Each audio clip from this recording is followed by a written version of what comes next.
Merci de nous rejoindre pour le plateau de l'invité sur Niwa d'Info. Ces dernières années, le Togo s'est particulièrement distingué par sa politique étrangère axée sur des stratégies visant notamment à consolider la paix, la sécurité et la stabilité dans la sous-région ouest-africaine et sur le continent. Pays rassembleur de médiation, la diplomatie togolaise se caractérise essentiellement par la recherche de solutions, mais aussi d'opportunités d'investissement, des marques de volonté politique qui n'éclipsent pas pour autant les débats en interne vis-à-vis notamment de l'opposition. Quelle retombée de la politique dite de développement du chef de l'État, Faure Eswazini Gnassingbé? On en parle avec mon invité du jour, Sir Adoumaya Kor. Vous êtes éditorialiste. Bonjour et merci d'avoir accepté notre invitation. C'est moi qui vous remercie. En tant qu'éditorialiste, vous êtes aussi un observateur de la scène politique togolaise. Ces derniers temps, à quoi est-ce que vous avez essentiellement consacré votre plume? À plusieurs choses qui ne sont pas forcément publiées. Mais je m'intéresse surtout à la diplomatie que mène le président de la République, parce que je trouve qu'il y a une évidence diplomatique du président de la République qui est tout à fait incontestable. J'expliquerai pourquoi tout à l'heure, de mon point de vue d'éditorialiste.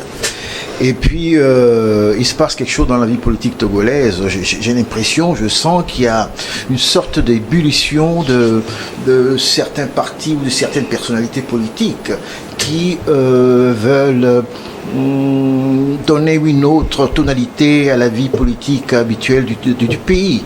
Donc ça m'intéresse aussi. Et c'est ainsi que vous décrirez la situation actuelle au pays? Pardon? C'est ainsi que vous décrirez la situation, la vie politique actuelle? Absolument. En tout cas, pour moi, idéalement, c'est ce qu'il faudrait pour faire avancer les choses. Parce que il y a eu la 5e République. Moi, j'appelle la 5e. La 5e, elle a été, dès alors qu'elle a été promulguée par le président de la République, et donc qu'elle n'a pas été censurée dans les urnes à travers les élections législatives, c'est un fait politique qui est aujourd'hui acquis.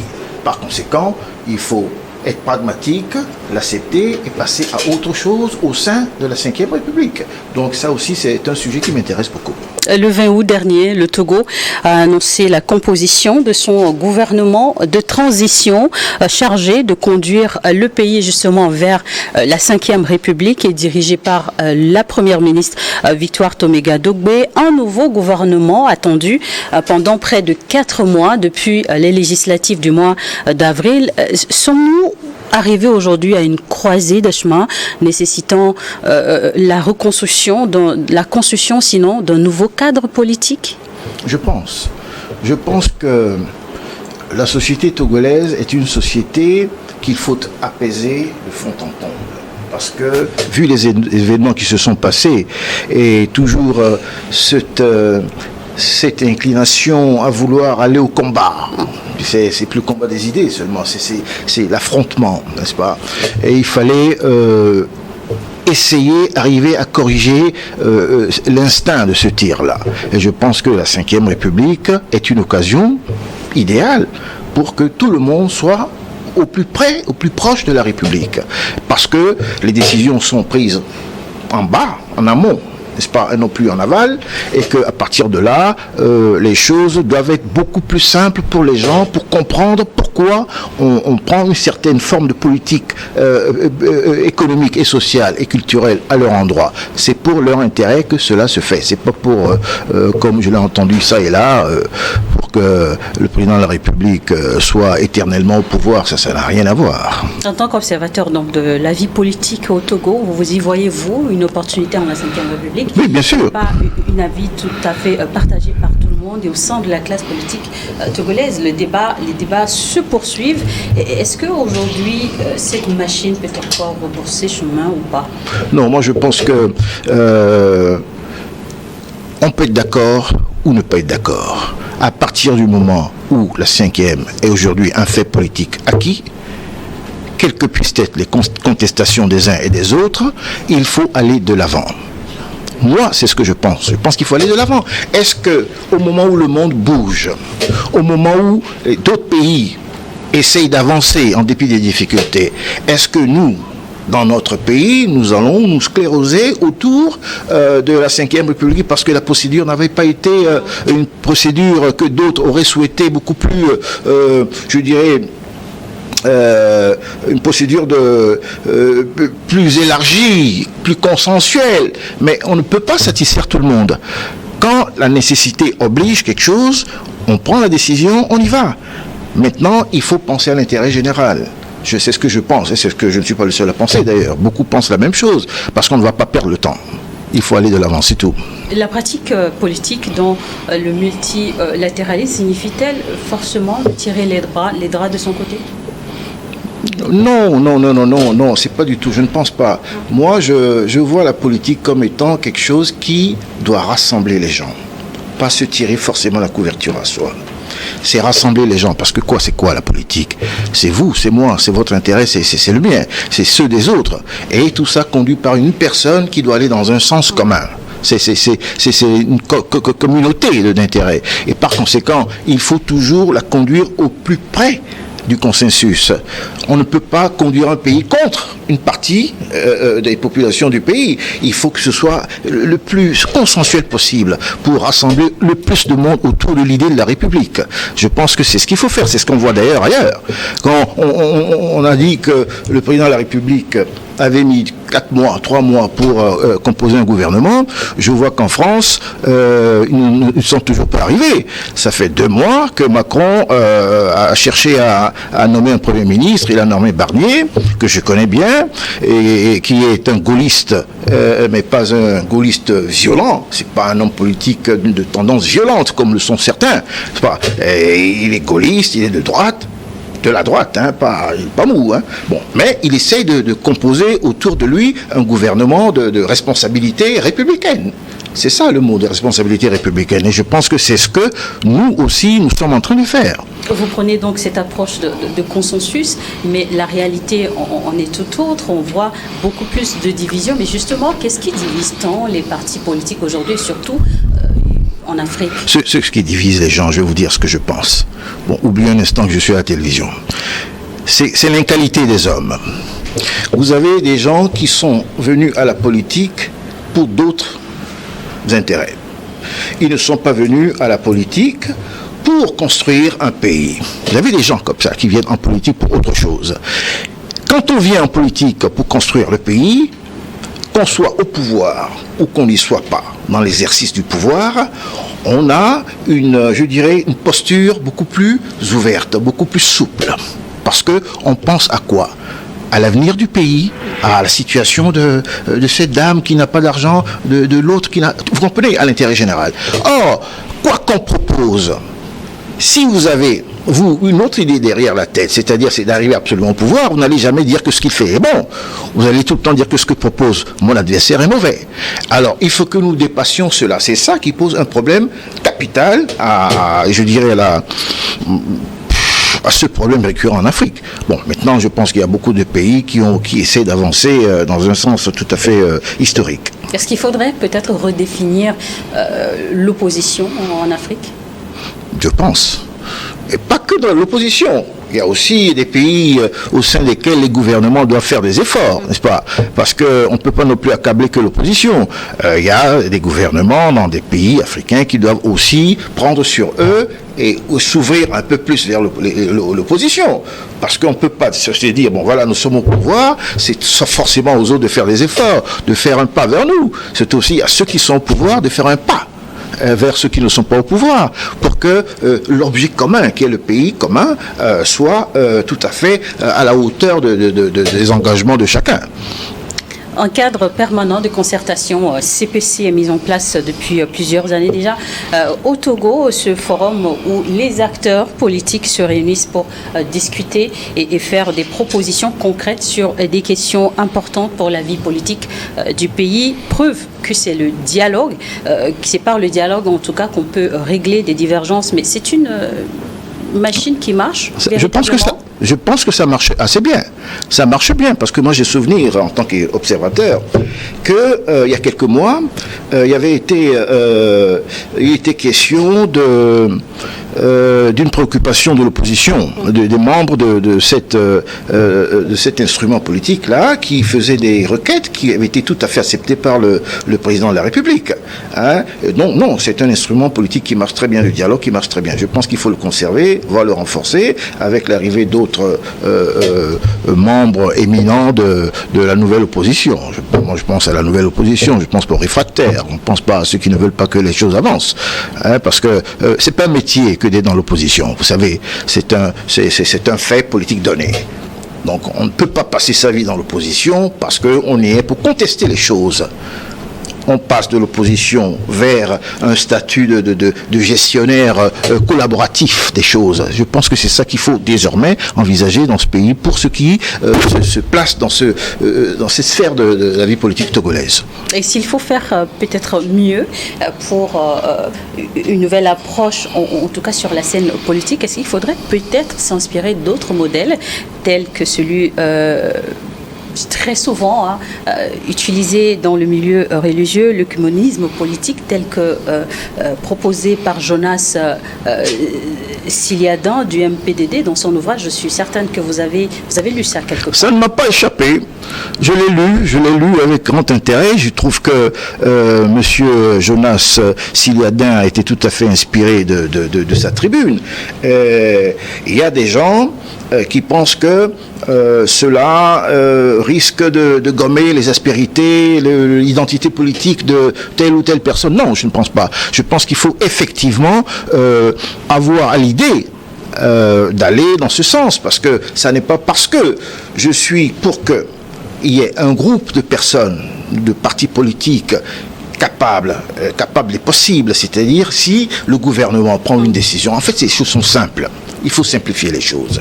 Si le gouvernement prend une décision qui va dans le bon sens, une décision qui est bonne pour l'intérêt populaire, est-ce que je vais appuyer cela ou est-ce que je vais contester cela parce que je suis dans l'opposition?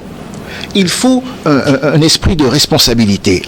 C'est ça qui doit être le vecteur innovateur de ce que je pense la nouvelle opposition. Il faut être capable de dire ça c'est bien ou non. Ça, on pourrait peut-être le dialogue permanent, collaboratif. Tu sais, c'est pas, vous savez, ça n'est pas un mot vilain. Collaborer avec quelqu'un, c'est mettre du sien. Hein, il ne faut pas avoir l'esprit de la Deuxième Guerre mondiale pour penser au collabo.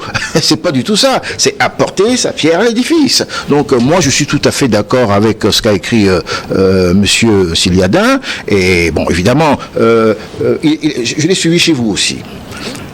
Il était venu ici, je crois. Je l'avais suivi et j'ai trouvé tout à fait intéressant ce qu'il disait. Il disait quoi? Il disait que son parti, désormais, quittait tout ce qui ressemble, de près ou de loin, à la rigidité politique. Tout ce qui ressemble à la surdité politique, son parti s'en détachait pour être un parti responsable. Si la Ve République n'était pas de sa tasse de thé, ça n'est pas parce que ça n'est pas de sa tasse de thé qu'il va renverser la table. Il va voir ce qui sera proposé, il va soutenir quand il trouve que c'est bien pour l'intérêt général. Et puis il ne soutiendra pas s'il considère que ça n'est pas bien. Et moi je trouve que c'est ça qu'il faut, c'est ce qui se passe dans les grandes démocraties. Et justement, quel lien en faites-vous avec la démocratie tant réclamée sous nos cieux? Ben, écoutez, la Ve République, c'est-à-dire le régime parlementaire, qu'est-ce que c'est?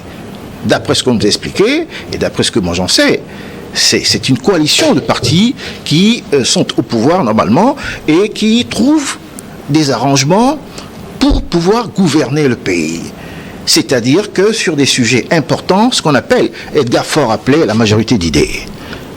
Vous voyez que l'histoire lui donne raison. Parce que tout le monde l'a surnommé, vous connaissez Edgar Faure. Bon, on l'avait surnommé qu'est-ce que il était une virevolte qui changeait de veste, etc., etc. Non, il a dit, lui, ce qui compte pour lui, c'est la majorité d'idées. La majorité d'idées, elle efface les couleurs politiques. Si l'idée, elle est bonne, que vous soyez ANC, que vous soyez UDF ou je ne sais quoi, etc., il faut épouser cette idée et la soutenir. C'est cette nouvelle tonalité, cette nouvelle façon de voir les choses qui serait bon que ça s'installe dans la vie politique togolaise. Moi, c'est ce que je pense, c'est ce que je vois. C'est ce qui se fait, c'est ce qui s'est toujours fait d'ailleurs dans les grands pays. Lorsque ils étaient arrivés, la France était arrivée par exemple dans un moment crucial de sa vie où elle devait plus exister, ils ont trouvé une majorité pour construire la France, pour construire aujourd'hui le pays que la France est devenue, même si ça ne va pas partout. Mais il faudrait que nous arrivions comme ça à cette majorité d'idées. Ça ne veut pas dire que je ne suis plus, moi, d'origine de tel parti, l'autre qui n'est plus du coup UFC ou ANC. Hein? On est togolais. Mais à 5 aujourd'hui représentés à l'Assemblée nationale, l'opposition estime avoir une marge de manœuvre limitée. Qu'est-ce que vous en pensez? D'abord, c'est le reflet des urnes. Le résultat que nous avons eu à l'issue des élections législatives, c'est ce qui était sorti des urnes. Bon, il y a une majorité pour unir. Et il y a des députés de l'opposition, M. Fabre, Maître Apévon et certains d'autres qui ont été élus, Madame Adjamabo, qui ont été élus. Elle a décidé de rester, de siéger. Les autres ont, puis monsieur, qui est le vice-président, le doyen de l'Assemblée nationale, j'oublie son nom, qui est du parti, le président du parti, je ne sais plus son nom. Voilà. Et ils ont décidé, eux, de siéger. Les deux ont décidé de ne pas siéger. Donc, ça, je trouve que c'est leur responsabilité. Ils ont fait leur choix. Il faut les respecter. Maintenant, c'est vrai qu'à partir de là, le pouvoir, à mon avis, doit pouvoir discuter, tendre la main, comme on a vu avec M. Gomado. Hein, il est UFC, non? Il est ANC. Bon, il a accepté d'entrer au gouvernement. Moi, je trouve que c'est une très bonne chose. Parce que qu'est-ce qu'il va importer là-dedans? C'est son expérience. C'est ce qu'il va apporter. C'est pas le fait qu'il soit membre de l'ANC et qu'il soit au gouvernement. C'est pas important. C'est vrai que, bon, ça peut choquer certaines personnes. C'est vrai, je le comprends. Mais l'essentiel est ailleurs. L'essentiel, c'est ce qu'il va apporter comme plus-value de son expérience à l'expérience gouvernementale et puis à l'intérêt général. Et cette approche est-elle pertinente à l'aune de la Ve République, à votre avis? Oui, bien sûr. Bien sûr. Bien sûr. Parce que, écoutez, on ne peut pas ne pas faire appel à des expériences qui sont confirmées. Il y a dans ce pays parfois un problème d'inqualité des hommes. Vous avez des gens qui sont à des places, on le voit dans tous les secteurs, dans tous les pays d'ailleurs, hein, il y a des gens qui sont à des places qui sont improductifs, n'est-ce pas?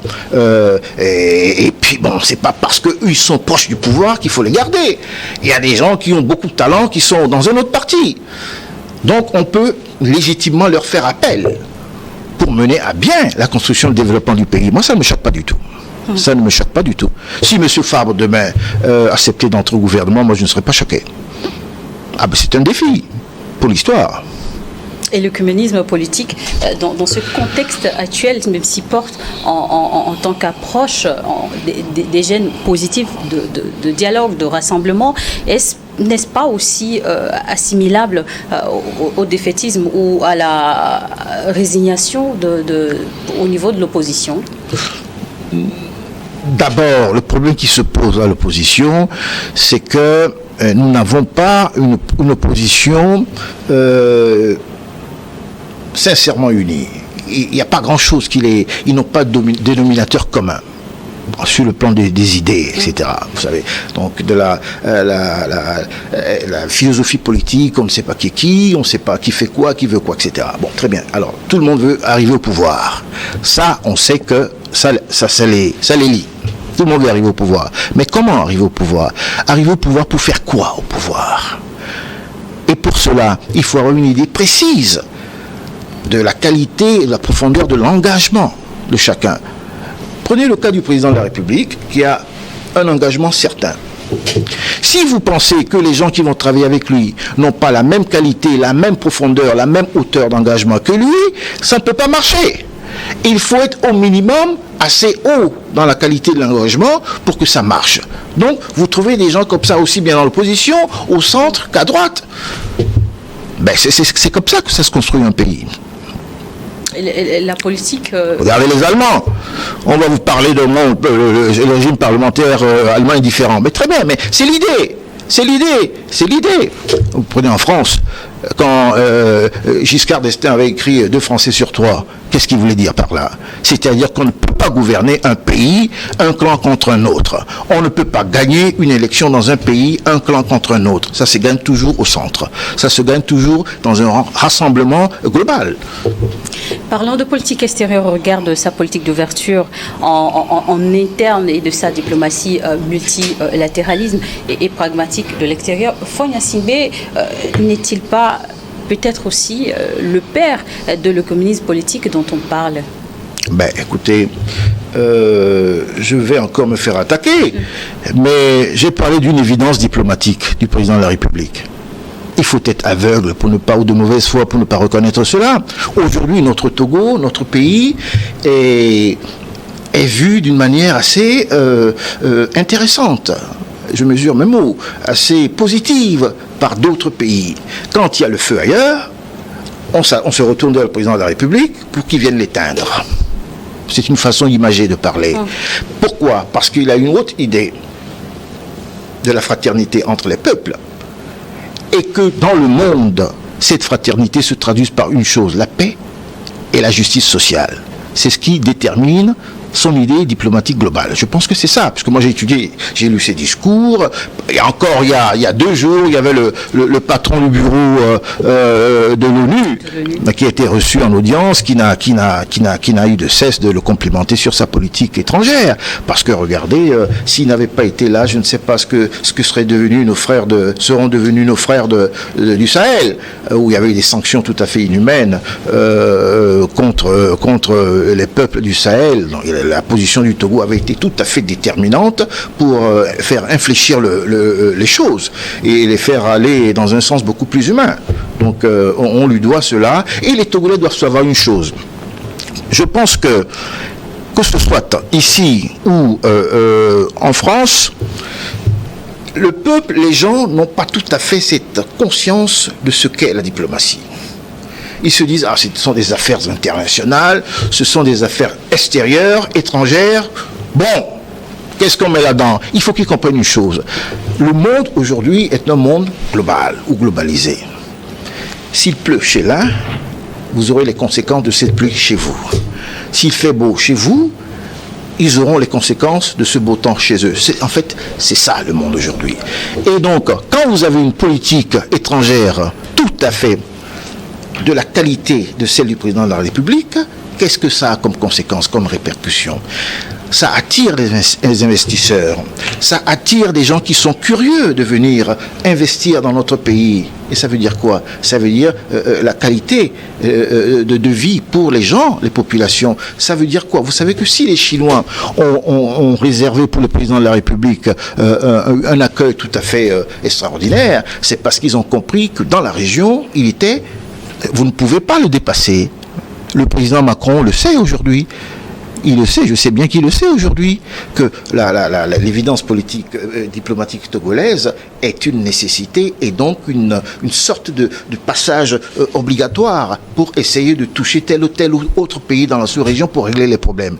Il faut la paix. Si on veut que le pays soit développé ou les pays soient développés, il leur faut la paix, il leur faut la stabilité, et vous savez que sans ça, rien n'est possible. Pensez-vous alors que les choses auraient pu être autrement si il n'y avait pas eu cette implication concrète de Lomé, prenant l'exemple du Sahel? Je ne suis pas dans le secret des dieux, moi je ne suis qu'un observateur dans son abri d'ombre. Mais je suis certain de cela. Je suis certain que si il n'avait pas existé un Faure Gnassingbé dans cette époque-là, dans ce moment-là, dans ces circonstances-là, l'histoire aurait été tout autre en ce qui concerne les pays du Sahel. Vous partagez l'analyse et aussi la démarche proposée par Jonas Siliadin. Concrètement, comment est-ce que cela peut être applicable dans notre contexte togolais? Moi, je ne suis qu'un observateur. Il appartient aux responsables politiques de prendre leurs responsabilités, si je puis dire.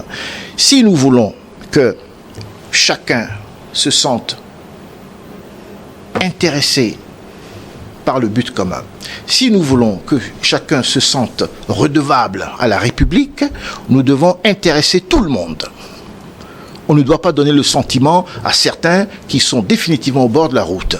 Et il faut leur donner la possibilité et en tout cas l'envie de s'y joindre pour faire ensemble, construire ensemble. Moi, je pense que c'est ce qu'il faut faire. On ne peut pas toujours vouloir tout avoir pour soi et ne rien donner aux autres. On donne un peu, on prend un peu, on donne un peu, c'est ça la vie, non? La loi de la nature. C'est dans la nature, oui.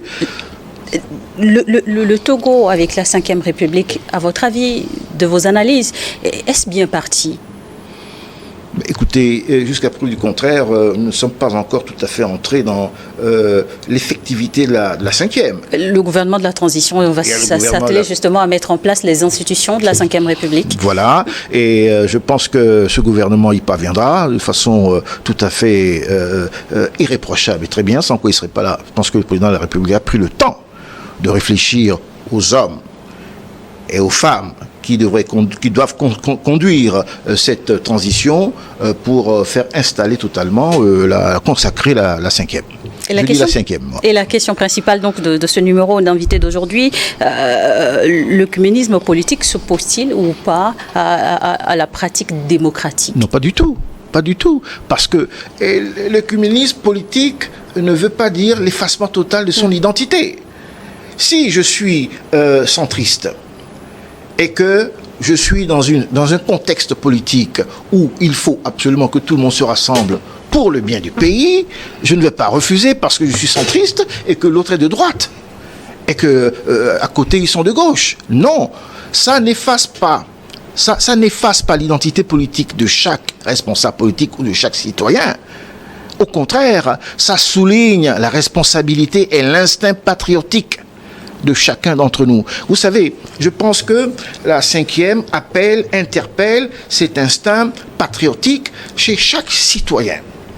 Plutôt que de rester dans son coin à faire des petites cuisines politiciennes dans son petit coin, comme dirait Gérald de Gaulle, je pense qu'il faut que chacun se dise, bon, voilà ce que nous pouvons apporter dans le pot commun. Qu'est-ce que vous pouvez nous donner? Nous pouvons vous soutenir. Ah ben oui, mais on peut faire ça. Bon, d'accord. Sur ce projet, nous voulons qu'il y ait tel avancement. C'est comme ça, la politique. Hein? On avance un peu par là, et on attend d'autres sujets, et puis c'est comme ça. On ne peut pas toujours tout imposer. Je pense bien que c'est ce qui a été congédié par cette nouvelle constitution, c'est-à-dire toujours tout imposer de là-haut. C'est bien ce qu'on nous a expliqué, n'est-ce pas? Par conséquent, il faudrait que le côté comme ça qui tombe redevienne un côté qui monte comme ça, n'est-ce pas, vers le haut. Et je pense que c'est ce qu'il faut faire, humblement. Et en tant qu'observateur justement de la scène politique, quelles sont vos attentes vis-à-vis de la Ve République? Je n'ai pas d'attente personnelle, j'ai des attentes plutôt civiques. Je ne vais pas dire citoyenne, parce que le mot citoyen ne peut pas être adjectivé, comme on le dit. Ce que je voudrais, j'aimerais, moi, c'est qu'il y ait le débat. C'est que lorsqu'il y a une idée qui est conduite, il faut que cette idée soit débattue. Il ne faudrait pas que cette idée soit imposée. Il faut qu'on prenne en compte les avis des uns et des autres. Moi, c'est ce que j'espère, c'est ce que je veux vraiment de cette Ve République, que tout le monde y mette du sien. Moi, de mon côté, ce que je peux faire, c'est dire que cette décision, elle n'est pas bonne, que celle-là est plutôt meilleure. C'est ce que je peux apporter. Sinon, je ne peux rien apporter d'autre que mes mots, moi. Quel espoir ceci peut donc incarner sur la scène politique? Pardon? Quel espoir cela peut incarner sur la scène politique? Mais ça recrée totalement, ça reconditionne l'esprit des gens. Ça reconditionne, parce que les gens, qu'est-ce que vous voulez? Les gens, en réalité, et je pense que c'est mondial, les gens ne croient plus à la politique. Les gens ne croient plus à la politique. Parce qu'ils se sont toujours dit, ils sont convaincus de l'inefficacité des politiques. Ils sont sûrs que les politiques ne pensent pas à leurs intérêts. Ils sont sûrs qu'ils ne pensent qu'à leurs propres intérêts à eux, qu'ils ne sont efficaces sur rien du tout. Donc, pour recréer chez les gens ce goût de la chose publique, ce goût de l'espoir, voilà, le goût de l'espoir, il faut bien que nous, les gens qui sont au pouvoir ou qui sont en responsabilité, créent ce désir de l'espoir, de croire, de la croyance, de la foi en politique chez les gens. Et pour ça, il faut respecter les engagements. Quand un responsable politique, le gouvernement, le président de la République, le Premier ministre prennent un engagement, il faut que cela soit tenu. Pour donner l'impression effectivement aux gens que ce qu'on dit, on le fait.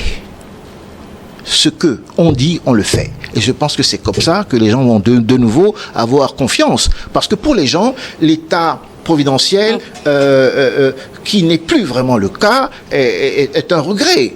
C'est un regret chez eux, parce qu'ils attendent tout de l'État. Mais en même temps, il faut leur dire une chose, c'est que l'État ne peut pas tout. Il faut dire à nos jeunes que l'État ne peut pas tout faire pour eux. Que c'est à eux. Il y a un proverbe qui dit non, le dîner solo clonou, tu mets sur le genou et Dieu te met sur la tête. Allô? C'est ça. Donc c'est ça qu'il faut leur expliquer. C'est à eux aussi de faire un effort, des efforts considérables sur eux-mêmes pour avoir quelque chose, un but précis. Et l'État les aidera. Mais l'État ne peut pas tout faire. Mais le rôle de l'État est quand même capital et déterminant. Créer le cadre de dialogue entre acteurs politiques, mais aussi la population qui doit avoir aussi un regard dans la gestion de la chose publique, et du moins quelle responsabilité justement vis-à-vis de cette population qui doit aussi avoir son mot à dire. Quelle innovation va apporter donc cette Il ne nous a pas échappé qu'il y a les régions aujourd'hui qui sont un maillon capital dans l'enchaînement de la mise en place et du fonctionnement de la Ve République, n'est-ce pas? Et que si les régions ont été mises en place, le Sénat, les régions, c'est précisément pour faire remonter les attentes et les aspirations d'en bas, des gens qui sont le plus proches de leur réalité dépressive, vers ceux qui ont en charge la conduite de ce pays. C'est que quand il va arriver que le pouvoir prendra une décision donnée, que cette décision soit tout à fait inspirée par les attentes populaires. Et là-dessus, le rôle des régions est fondamental. Ce rôle est capital. Si le rôle des régions dans l'enchaînement de leur fonctionnement n'est pas respecté ou n'est pas tout à fait académique, je pense qu'il y aura un problème. Il faut que les présidents de régions, il faut que les gouverneurs, etc., il faut que chacun joue son rôle. Si vous avez dans une région un gouverneur qui veut en imposer à un président de région, je ne pense pas que ça va marcher. Il faut que chacun ait conscience du rôle qui lui a été attribué par la Constitution et que chacun fasse son job. Sinon, ça ne marchera pas. Vos conseils pour une bonne gouvernance en Afrique, y a-t-il des choses à réinventer ou à renouveler? Oui. Il faut d'abord que chacun d'entre nous ait l'esprit patriotique. Ça n'est rien pour les gens qui écoutent ça. Mais si vous aimez votre pays, vous êtes prêt à toutes les concessions pour votre pays. Si vous aimez votre pays, si vous voulez que demain votre pays traverse l'histoire avec des acquis, vous êtes obligé d'avoir une conscience vive du patriotisme de votre, en ce qui concerne votre pays. Si vous ne l'avez pas, vous ne pouvez pas construire, améliorer votre pays. Vous pouvez être président de la République, vous êtes Premier ministre, vous êtes ministre de je ne sais quoi, vous ne ferez rien de bon. Donc, il faut que les responsables politiques aient cette conscience vive à l'esprit, qu'elle ne soit jamais défaillante. Il faut qu'elle soit toujours dans la tonalité la plus haute pour construire quelque chose de bien pour tout le monde. Et n'oublions pas une chose, c'est que le peuple est toujours dans les aguets. Il est toujours dans les aguets pour voir, tiens, vous voyez, c'est des voleurs, c'est tout ce que vous voulez. Ils ne respectent pas leurs paroles. Dans tous les pays, ils ne respectent pas leurs paroles, c'est des menteurs, tout ce que vous voulez. Non, ça, il faut qu'on arrive à changer cette mentalité et pour créer chez les gens de l'espoir. Vous savez, j'ai souvent l'habitude de dire que nous avons besoin, chacun a besoin de rêver. Il y a des gens qui ne rêvent plus parce que ils considèrent qu'ils ont tout. Bon, on n'a jamais tout dans la vie. Il y a toujours un rêve qui est là quelque part. Et parce que quand tous les rêves vous ont abandonné, vous êtes déjà mort.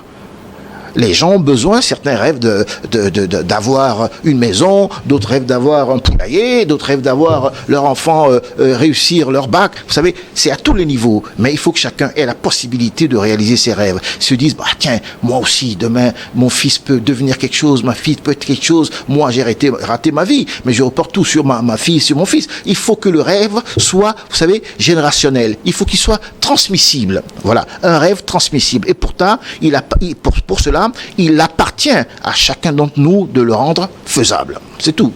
Vu de l'extérieur, la politique extérieure, la diplomatie togolaise, elle est prometteuse à votre avis? Mais absolument, c'est un gisement d'or. C'est tout à fait un gisement d'or. Pourquoi? Parce que je ne vais pas révéler des... j'ai des amis en France, dans un certain milieu, qui n'ont de cesse de me dire une chose. Je me dis, mais comment il fait votre président? Comment il fait pour... à chaque fois qu'il y a un problème, c'est lui qu'on appelle, etc. J'ai beau leur expliquer que le Togo est un pays de tradition, de paix, de fraternité, etc. Ils me disent, mais ça ne suffit pas. Je dis, mais alors vous avez tout compris. Si ça ne suffit pas, c'est parce qu'il a une dotation spéciale. Ils me disent, oui, effectivement. Vous savez, tout le monde ne peut pas être diplomate. La diplomatie, c'est pas qu'un état d'esprit, c'est une âme. C'est une idée, c'est une certaine idée des choses. Si vous n'avez pas ce truc-là qui fait que vous vous différenciez des autres, il y a des diplomates dans le monde, n'est-ce pas? Il y a plein de diplomates partout. Il y a des écoles de diplomatie. Il y a des gens qui ont fait les écoles de diplomatie qui sont de piètres diplomates, n'est-ce pas? Et Chateaubriand était un diplomate très en train. Et pourtant, il n'a jamais fait d'école de politique, de quoi que ce soit. C'était un écrivain, etc. Bon, c'est Dieu qui donne, hein. Si Dieu vous a donné ça, je pense que vous allez exceller là-dedans. Le président de la République, c'est Dieu qui lui a donné, c'est tout. Bon, c'est ce que je dis. C'est la conclusion à laquelle j'arrive, c'est Dieu qui lui a donné. Voilà. Et d'un point de vue, justement, on arrive presque vers la fin de cette émission, et d'un point de vue social, quelle retombée justement de cette politique, cette diplomatie prometteuse du Togo sur la vie des citoyens? En Chine, il y a une dizaine de jours, je pense, il y a eu un partenariat stratégique qui avait été signé entre le Togo et d'autres pays aussi. En marge du sommet Chine-Afrique. Voilà, c'est ça. Eh bien, les répercussions, c'est quoi? C'est dans plusieurs domaines. Dans le domaine de la sécurité, dans le domaine des nouvelles technologies. Tout ce que ce partenariat va apporter au Togo va être mis immédiatement dans des réalités absolument tout à fait concrètes pour les Togolais. Si c'est sur le plan de la technologie, cette technologie sera utilisée sur le plan de la sécurité pour protéger les Togolais. Si c'est sur le plan du commerce, etc., il y aura des innovations dans ce sens. C'est pour ça qu'il faut garder à l'esprit la bienfaisance de cette diplomatie. Si demain nous n'avons plus la même qualité de cette diplomatie, il y aura des répercussions tout à fait négatives sur le devenir de notre pays. C'est un bien commun pour nous.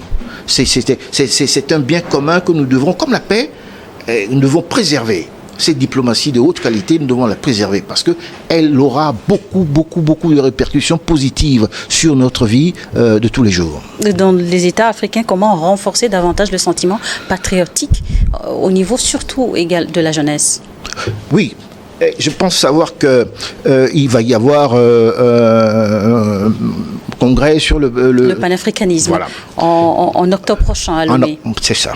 Okay. C'est une bonne occasion pour que les Africains... Parce que vous savez, moi, je suis d'un panafricanisme tout à fait sensé. Je ne suis pas un fou panafricaniste. Je ne dis pas que le panafricanisme doit être dirigé contre les autres. Nous sommes dans un monde global, vous comprenez? Donc, on démultiplie les partenariats. Je suis bien.